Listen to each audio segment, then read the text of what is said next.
பராமரிப்பு இத்தனையும் செய்கின்ற ஒரே மாநிலம் தமிழ்நாடு. நமக்கு எவனும் ஈடு இல்லை.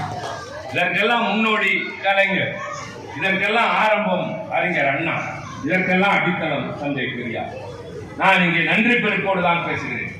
இங்கே வந்திருக்க அத்தனை பேரையும் நான் கேட்டுக்கொள்கிறேன். நாங்கள் பேசுவது வெறும் பிரச்சாரம் அல்ல, உங்களுக்கு ஏற்பட வேண்டிய விழிப்புணர்ச்சி. நல்ல ஆட்சி இருந்தால்தான் நல்லவைகள் நடக்கும்.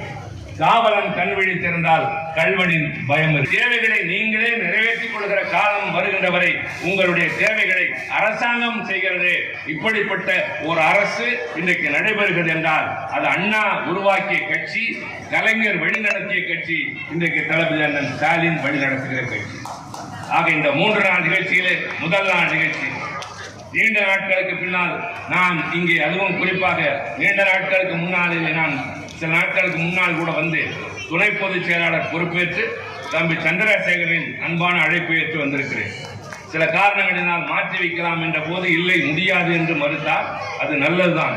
அந்த பிடிவாத குணம் சில நேரங்களில் கூட்டத்தை ஏற்பாடு செய்கிற நிர்வாகிகளுக்கு தேவை. நான் வந்திருக்கிறேன். சிறப்பான கூட்டம், பொறுமையாக எல்லோருடைய பேச்சையும் கேட்கிறீர்கள் என்றார்கள்.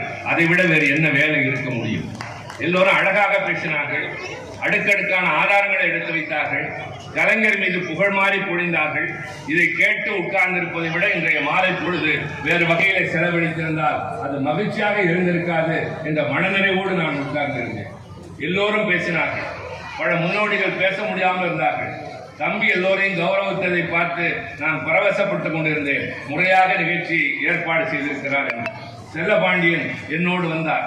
பேச சொன்ன போது எனக்கு பேச வேண்டாம், உங்களை பேச அழைக்கிறேன் நேரம் கருதி என்று சொன்னார். 9 மணிக்கு ஆரம்பித்தேன். சற்றேறக்குறைய இப்போது மணி 10 போகிறது. இவ்வளவு நேரம் பேசினோம். யாரையும் தரம் தாழ்த்தி பேசவில்லை, யாரையும் அவதூறாக பேசவில்லை, எடுத்தறிந்து பேசவில்லை. காரணம், எங்களுக்கு சொல்ல வேண்டிய தகவல்கள் நிறைய இருக்கிறது.